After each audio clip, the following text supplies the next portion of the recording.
One quote that I refer to a lot is a quote by Rudine Sims Bishop that talks about how essentially when it comes to books, we need books that can be mirrors in which we can see ourselves more clearly.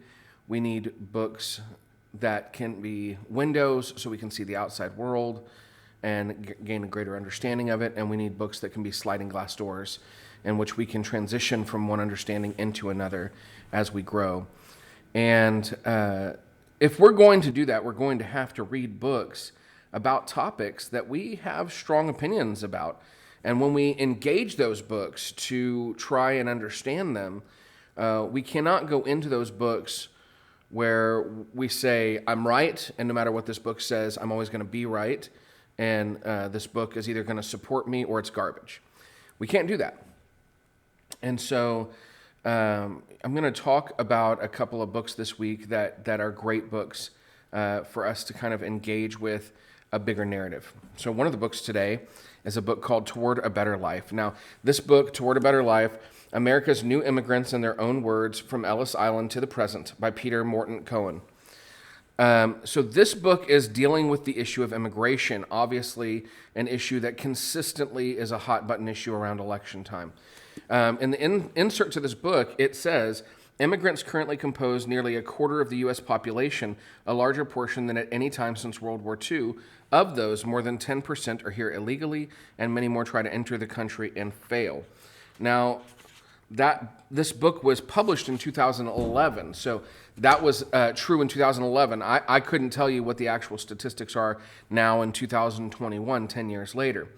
What's so interesting about this book is that it gives immigrants of all different generations, from all different countries, all different backgrounds, the opportunity to explain why they wanted to come to the United States. And there are some people that you may read their story and you may say, and this person ended up being a very bad person. For instance, there's the story of Carlos Escobar in here.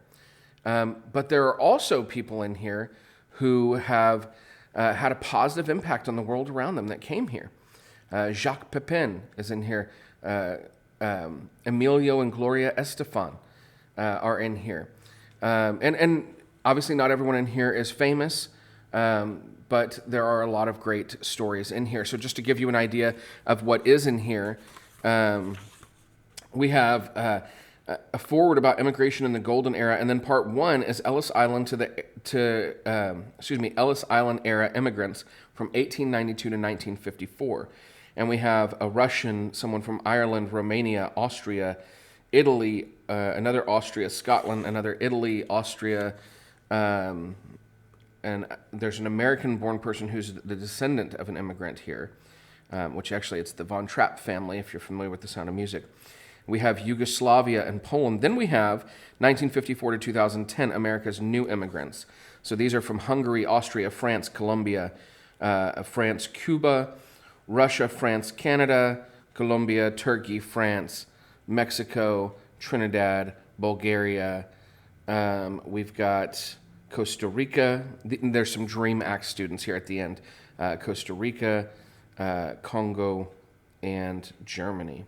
And then there's an afterword, and there's some statistics and dates in the back. So what an interesting way to engage with the idea and the conversation around immigration, but to read people in their own words explain what made them want to come to the United States, and then to make a decision for yourself. So I hope that you will find this book and you will pick it up.